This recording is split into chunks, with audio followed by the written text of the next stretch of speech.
Revanth Reddy plan ఏంది అని అన్నది చెప్తా. క్రాంతి ప్లాన్ చెప్తా నేను. రేవంత్ రెడ్డి ప్లాన్ ఏంటంటే ఇప్పుడు మొత్తం కూడా 1 నుంచి 3 సంవత్సరాల మధ్యలో ఉన్నది కదా పరిపాలన. ఇది మొత్తం కష్టం పెట్టాలి, ప్రజల్ని మొత్తం కష్టాల పాలు చేయాలి, ఆగం చేయాలి, చిత్తర చేయాలి, దిగజార్చాలి, మొత్తం హామీలు ఇయ్యడు, మన్ని ఇయ్యడు, మశానం ఇయ్యడు, ఫుల్ డబ్బులు సంపాదించాలా, ఫుల్ వెనకేయాలా అని అన్నది ఉంది. ఎందుకోసం అంటే రాహుల్ గాంధీకి నెలకు పంపాలన్నట, లేదు 3 నెలలకు ఒకసారన్నా పంపాలి, లేదు కాదంటే 6 నెలలకు ఒకసారన్నా పంపాలి. కానీ నెలకు ఎంతనో ఏందో లెక్క అంతా రాసి ఇచ్చారు. సో అట్లయితే నేను ముఖ్యమంత్రి సీట్ లో కూర్చున్నాడు అని అప్పుడు గుసగుసలాడారు. ఇది నా మాట కాదు ప్రజల మాట, నా మాట కాదు ప్రజల మాట, ప్రజలు అనుకుంటుంది నేను చెప్పి.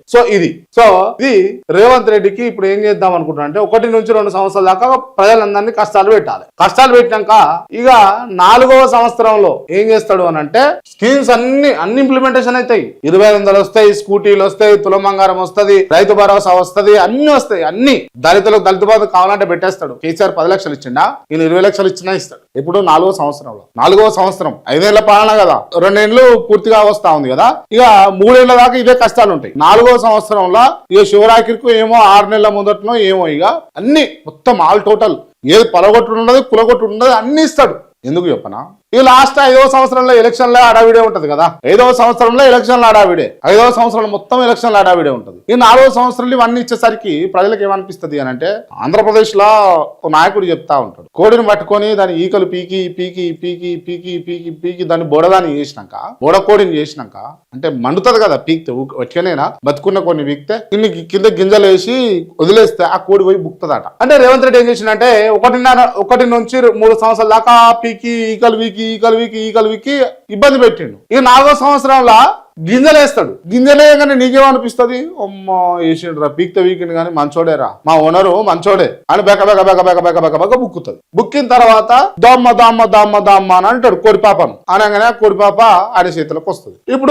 ఇప్పుడు మళ్ళీ దమ్మ దమ్మ దమ్మ దమ్మ అని 5వ సంవత్సరంలో మళ్ళీ ఎలక్షన్ల అప్పుడు అంటాడు రేవంత్ రెడ్డి. ఇది ఆయన స్టార్ట్ వచ్చింది. ఇదే ఇక మళ్ళా నందే కప్ అన్నట్టు మళ్ళా అధికారం నందే అని ఎందుకు అంటుండవు చెప్పనా, ఎందుకు అంటుండు. కానీ ప్రజలు గుడ్డోళ్ళు కాదు, చైతన్యవంతులు కాదు, ప్రజలకు ఆలోచన లేదు అని అనుకోవడం మీ మూర్ఖత్వం. రేవంత్ రెడ్డి ప్లానా? ఇప్పుడు నా ప్లాన్ చెప్తా. నేనేమంటా అంటే 1 నుంచి 2 సంవత్సరాలల్లో మీరు 100 రోజులల్లో హామీలన్నీ అమలు చేస్తామని అన్నారు. ఆల్రెడీ 2 సంవత్సరాలు అయినాయి కదా, అమలు చేసేది ఉండే, పూర్తిగా చేసేది ఉండే. కొన్ని పైలట్ ప్రాజెక్ట్స్ కింద కొన్ని నియోజకవర్గాలు తీసుకొని ఇప్పటికీ కూడా ఇబ్బంది పడుతున్నటువంటి నియోజకవర్గాలకి ఏది అవసరం ఉందో, ఇప్పుడు మహిళలు ఎక్కువ ఉన్న చోట 2500 రూపాయలు ఇవ్వడము, పిల్లలు ఎక్కువ ఉన్న చోట స్కూటీలు ఇవ్వడము, ఇట్లాంటివి చేసుకుంటా మీరు పైలట్ ప్రాజెక్ట్ కింద చేస్తే ప్రజలకు నమ్మకం.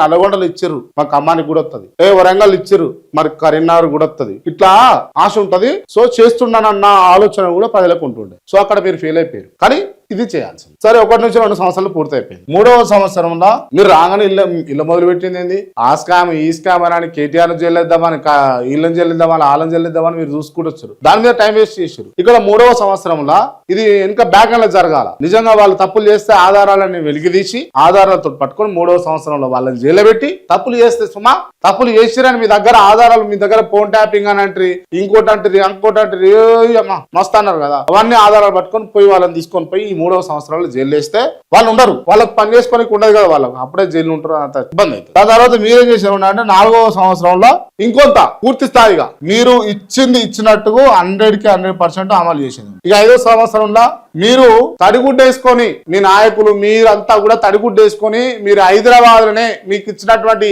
ఏవైతే గెస్ట్ హౌస్ ఉన్నాయో వాటిలోనే మీరు తడిగుడ్డేసుకొని పండుకున్నా కూడా కాంగ్రెస్ పార్టీ బండి తిరిగితే చాలు ఓట్లు పడి మీకు. ఇప్పుడు ఎందుకు ఎత్తారండి ఓట్లు? వేస్తారు ఇట్లా వేస్తే. సో నేను ఇదే చెప్పేది. మొత్తానికి రేవంత్ రెడ్డి చేసినటువంటి పనికి నేను క్లియర్ గా ఎక్స్ప్లెయిన్ చేసిన, మీకు అర్థమైందని భావిస్తా ఉన్నా.